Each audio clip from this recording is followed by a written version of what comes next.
जय हिंद मित्रों। आशा करता हूँ आप लोग स्वस्थ और मस्त होंगे।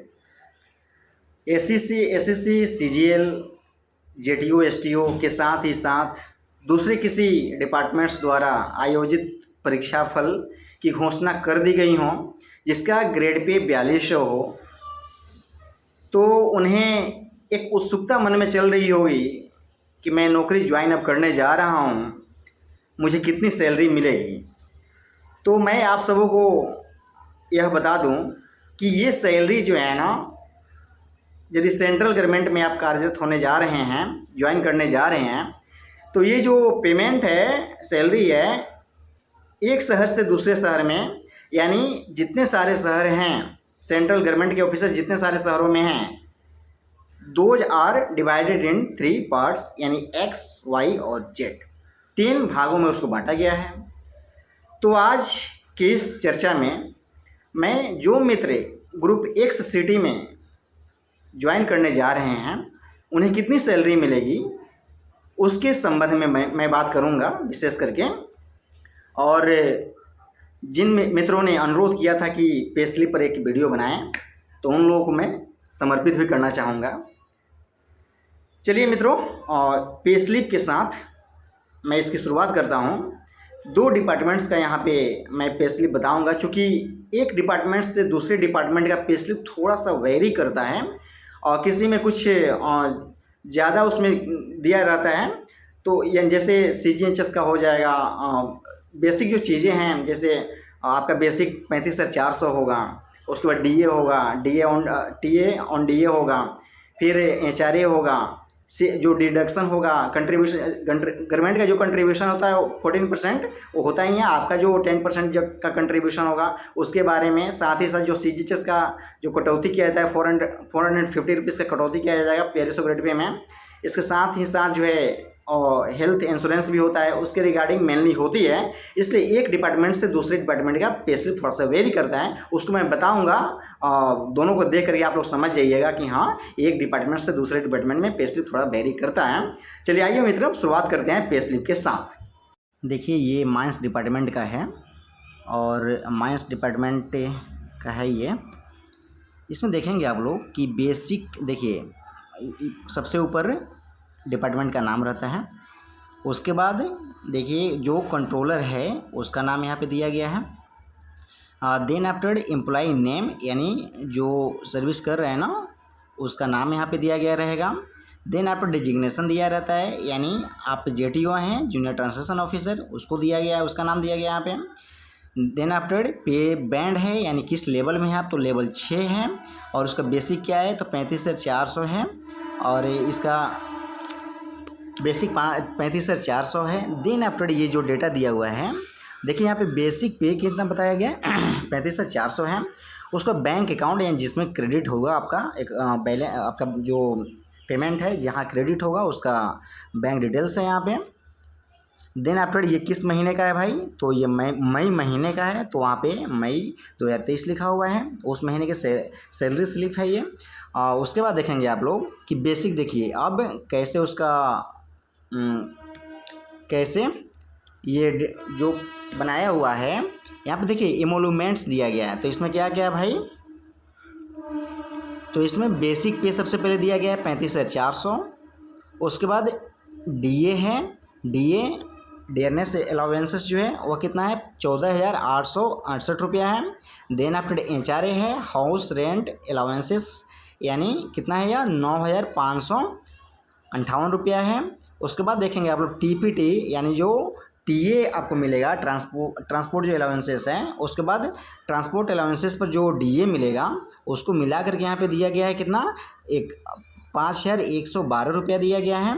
उसके बाद गवर्नमेंट का भी कंट्रीब्यूशन होता है, वह सब दिया गया है। उस पर जो डिडक्शन वगैरह होता है ना, उसके बारे में इस वो बॉक्स में दिया गया है, देखेंगे पर्टिकुलर्स दिया गया है ना। तो यहाँ पे देखिए मेन सारे डिपार्टमेंट्स हमको मिलेंगे। CGEGIS, यानी जो इंश्योरेंस होता है ना उसको दिया गया है, हेल्थ इंश्योरेंस। देन आफ्टर यहाँ पे एम्प्लॉयर टायर 1 दिया गया, यानी कितना रुपया गवर्नमेंट का कंट्रीब्यूशन होगा उसके बारे में यहाँ पे दिया गया है। ओके, उसके बाद देखेंगे आप लोग कि टोटल एमोलमेंट कितना हुआ भाई, तो 64,938 रुपया हुआ। उसके बाद रिकवरी कितनी हुई, तो 5200 कितना 5,247 रुपया है। देन आफ्टर नेट पे कितना भाई, तो नेट पे आपको कितना इन हैंड सैलरी जो है, मतलब का how much amount you will be provided in hand, that is given here 59,691 rupees ये दिया गया है। ओके, तो ये एक डिपार्टमेंट का पे स्लिप हो गया। आप लोग देखेंगे दूसरे डिपार्टमेंट का पे स्लिप जो है इससे थोड़ा सा अलग है। देखिए ये डिपार्टमेंट का नाम सबसे पहले ऊपर लिखा रहता है, ऊपर लिखा रहेगा आपको, उसके बाद पे ऊपर लिखा रहेगा, सबसे पहले ऊपर जो है डिपार्टमेंट का नाम लिखा रहता है। देन आपके यहाँ पे मतलब किस महीने का भाई, ये अप्रैल का है ये। ओके, ये अप्रैल का पे स्लिप है। उसके बाद देखिए यहाँ पे इसमें थोड़ा सा आप लोग देख रहेंगे अलग थोड़ा सा दिख रहा होगा पहले वाले पे स्लिप से। और नेम यहाँ पे दिया गया है, जो भी आपका नाम है वह यहाँ पे मेंशन किया जाता है। देन और प्राण संख्या भी इसमें मेंशन किया गया है। उसको जो डिजिग्नेशन है आपका जूनियर ट्रांसलेशन ऑफिसर वह यहाँ पे मेंशन किया गया है। उसको फिर IT पैन यानी जो पैन आपका कार्ड है, पैन कार्ड नंबर है उसको यहाँ पे मेंशन किया गया है। CGHS नंबर उसको मेंशन नहीं किया गया है। उसके बाद DCRB कुछ उसमें एक नंबर कुछ उन लोग का इंटरनल कुछ होता है उसको मेंशन किया गया है। उसके बाद डेट ऑफ बर्थ है यहाँ पे आपका दिया गया रहेगा। डेट ऑफ अपॉइंटमेंट कब आपका हुआ अपॉइंटमेंट होगा उसको भी मेंशन किया जाएगा। रिटायरमेंट कब होगा उसको भी दिया गया रहता है। नेक्स्ट इंक्रीमेंट कब लगने वाला है उसको भी दिया गया रहता है। देन आप देखेंगे आप लोग गवर्नमेंट एकोमोडेशन नंबर, जो जब आपको क्वार्टर्स मिल जाएंगे उसका नंबर। ये आधार कार्ड नंबर मेंशन किया गया रहता है। ठीक है, आधार कार्ड नंबर मेंशन किया गया रहता है। उसके बाद देखेंगे आप लोग पे बिल नंबर उसको मेंशन किया गया रहता है। ठीक है, उसके बाद पर नंबर पर्सनल नंबर जो होगा आपका, एक नंबर मिलता है हर एक डिपार्टमेंट में। जब मतलब आप जाइएगा तो आपका एक पर्सनल नंबर मिलेगा, अकाउंट नंबर के नाम से भी उसको जाना जाता है, वह यहाँ पे मेंशन किया गया रहता है। लेकिन कुछ जैसे हम लोग जैसे जो JTO वाले जो ट्रांसलेटर के कैडर होते हैं उसमें बहुत सारे डिपार्टमेंट्स में इनको पर्सनल नंबर नहीं दिया जाता है चूँकि इनकी संख्या कम होती है। और उसका फिर डिपार्टमेंट कौन सा है यानी कौन सा आपका विभाग होगा उसको मेंशन किया गया रहता है। पे मैट्रिक्स लेवल यानी जो पे लेवल होगा आपका 6 है तो उसको मेंशन किया गया रहता है। उसके बाद कुछ और पर्सनल चीज़ें हैं और डिपार्टमेंट्स का इंटरनल जो चीज़ें हैं, अब मुझे बोला गया है कि इसको मेंशन नहीं करना है तो मैंने यहाँ पे इसको हिडन कर दिया है यानी इसको इरेज कर दिया है। ठीक है, इसको मार्क कर दिया है ताकि मतलब क्या यह हिडन ही रहे। जो चीज़ें हिडन है उसको मतलब का मैं बता नहीं सकता हूँ, इसलिए मैंने इस प्रकार से किया है। ठीक है, क्योंकि मैं भी कहीं से व्यवस्था ही किया हूँ पे स्लिप का, किसी दोस्त से मांगा ही हूँ, इसलिए जैसे उन लोगों ने बोला है जिस इन्फॉर्मेशन को हिडन रखना है इसलिए मैंने ये सब मार्क किया हुआ है। ठीक है, उसके बाद देखेंगे आप लोग कि देखिए यहाँ पे अब इसका जो पे क्रेडिट्स है ये दिया गया है, पे क्रेडिट्स दिया गया है इसमें। तो बेसिक इसमें कितना इनका जो है ना 2 इंक्रीमेंट बढ़ा हुआ है। तो 35 पहले इनके मतलब शुरुआत होगा आपका 35,400 से। देन आफ्टर 36,500 होता है। देन आफ्टर 37,600 होता है। तो इनका 2 इंक्रीमेंट ऑलरेडी लग चुका है। इसी कारण जो है ना, तो आप समझ लीजिएगा मतलब इसमें से इतना 35,400 माइनस कर लीजिएगा 37,600 में से। देन आफ्टर जो बचेगा मतलब का वो आपका ये होगा अमाउंट। ठीक है, वो उतना रुपया आपको माइनस कर लीजिएगा, जो नेट पे होगा ना उसमें से माइनस कर लीजिएगा, वहीं आपको पैसा मिलने वाला है। ठीक है, 2 इंक्रीमेंट लगा हुआ है, उसको ध्यान में रखना है यहाँ पे। तो देखिए मित्रों यहाँ पे तो बेसिक इसमें दिया गया है 37,600 रुपया। ओके, देन आफ्टर DA है तो DA इसमें कितना मेंशन किया गया है 15,792 रुपया। नेक्स्ट जो है HRA है एंड 10,152 रुपीज़ HRA है। हाउ ट्रेंट अलाउंसेस है। फिर यहाँ पे देखिए पहले वाला मैंने TA और DA ऑन TA जो है दोनों को ऐड करके दिया गया था। इसमें देखिए दोनों को सेपरेट किया गया है। ठीक है, तो यहाँ पे TA कितना है 3600 है और DA ऑन TA देखेंगे आप लोग DA ऑन TA कितना 1512 रुपया है। 1500 ₹12। उसके बाद रिक्स अलाउंसेस हो गया, डब्ल्यू कुछ उनके डिपार्टमेंट्स का होता होगा। फिर हिंदी अलाउंसेस हो गया, वेरिएबल इंक्रीमेंट हो गया, उसको एडिशनल इंक्रीमेंट, उसको स्पेशल पे हो गया, स्पेशल इंक्रीमेंट हो गया। उसके बाद फिर पर्सनल पे हो गया, मिसलेनियस क्रेडिट हो गया, कुछ मिसलेनियस या डिटेल्स कुछ होता है। यानी हर एक डिपार्टमेंट में थोड़ा बहुत कुछ कुछ फैसिलिटी वगैरह होता है ना, तो उसके बारे में ये सब मेंशन किया गया है। इसलिए मैं इसको पूरा नहीं बता पाऊँगा, क्योंकि मैं भी किसी से मांगा ही हूँ। नेक्स्ट जो है यहाँ पे गवर्नमेंट कंट्रीब्यूशन कितना होगा, 14% होता है। यानी जो आपका बेसिक है ना, बेसिक और डीए, देखिए यहाँ पे ये मार्केबल चीज़ है।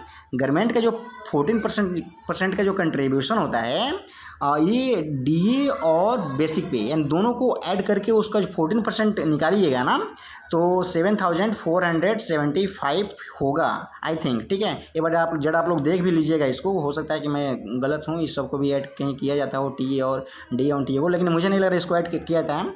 अभी मैं इसका परसेंटेज निकालूंगा तो मतलब बता पाऊँगा क्लियर, लेकिन यहाँ पे ये मुझे कन्फर्म लग रहा है कि बेसिक पे और डीओ को मिला करके इसका 14% जो है ना यहाँ पे 7,475 रुपीज़ है।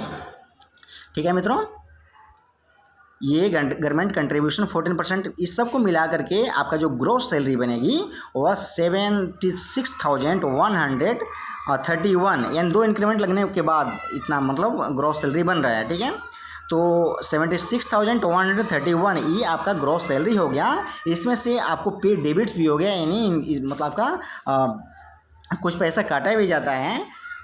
तो क्या क्या रिकवरी की जाती है भाई, क्या क्या पे डेबिट्स होगा उसके बारे में देखिए यहाँ पे।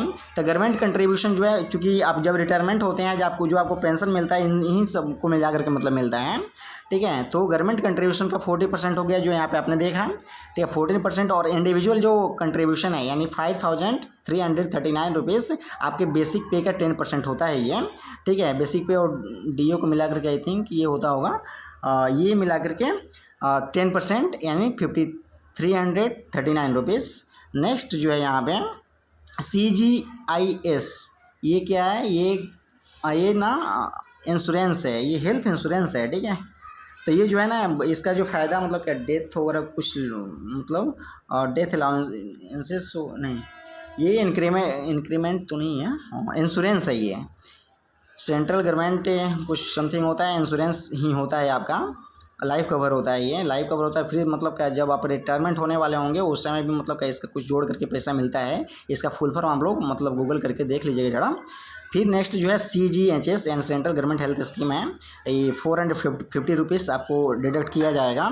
यानी जो आप सुविधा लेते हैं गवर्नमेंट जो डिस्पेंसरी CGHS जो डिस्पेंसरी होते हैं वहाँ पे जाते हैं, उस पर जो वहाँ से आप दूसरे हॉस्पिटल में भी जाकर प्राइवेट में दिखाते हैं, लेकिन वह इम्पैनल्ड होता है। ठीक है, तो पहले आपको डिस्पेंसरी से ही होता है मेन, तो डिस्पेंसरी में जो जाते हैं दिखाते हैं उसका जो है मतलब 450 रुपीज़ भी माइनस किया जाता है। उसके बाद जो भी आपको हेल्थ पर यानी स्वास्थ्य पर जो भी खर्चे होते हैं वहीं ये जो आपने कंट्रीब्यूट करते हैं ना, इसी के अगेंस्ट में आपको प्रोवाइड किए जाते हैं।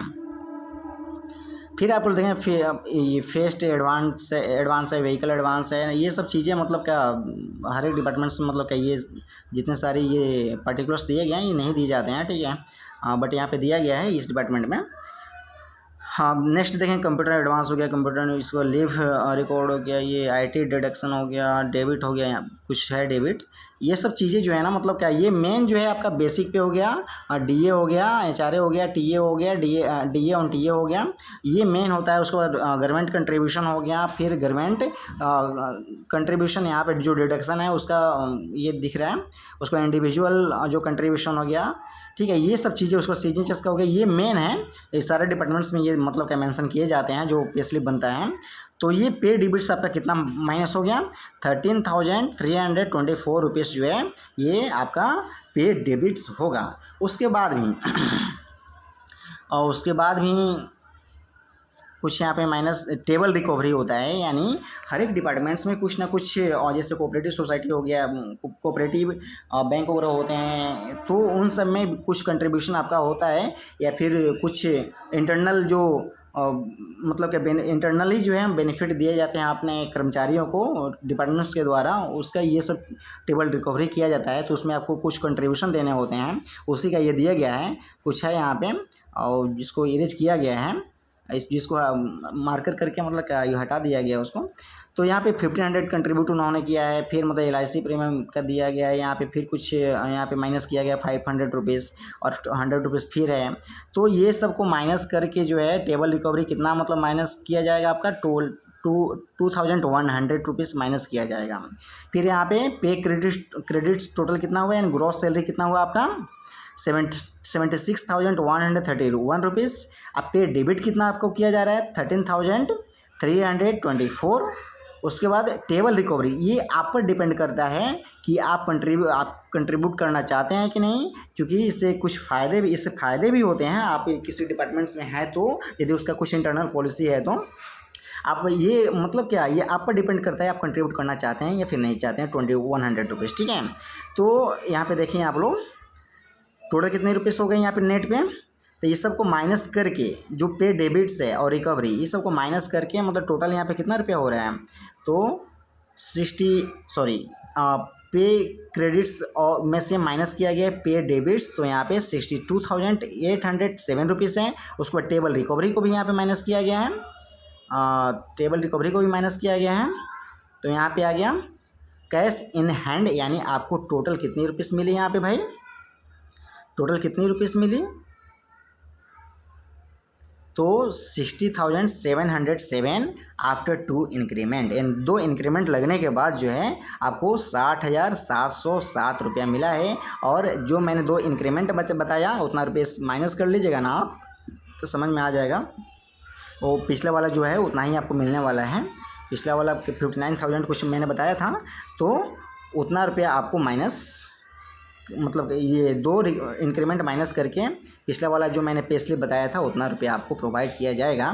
मित्रों मैं जान रहा हूँ कि इसमें थोड़ा सा ये वीडियो लंबा ना हो जाए, इसलिए इसको अब यहीं पे समाप्त करते हैं। आप लोगों ने रफली जो है ना मतलब देख लिया पे स्लिप किस प्रकार का होता है, और आप लोग भी जाएंगे तो इसी प्रकार का मतलब क्या पे स्लिप आपको मिलेगी। तो चलिए मित्रों फिर मिलते हैं नेक्स्ट टाइम इसी प्रकार कुछ महत्वपूर्ण वीडियो के साथ। तब तक के लिए आप सबको मेरा जय हिंद।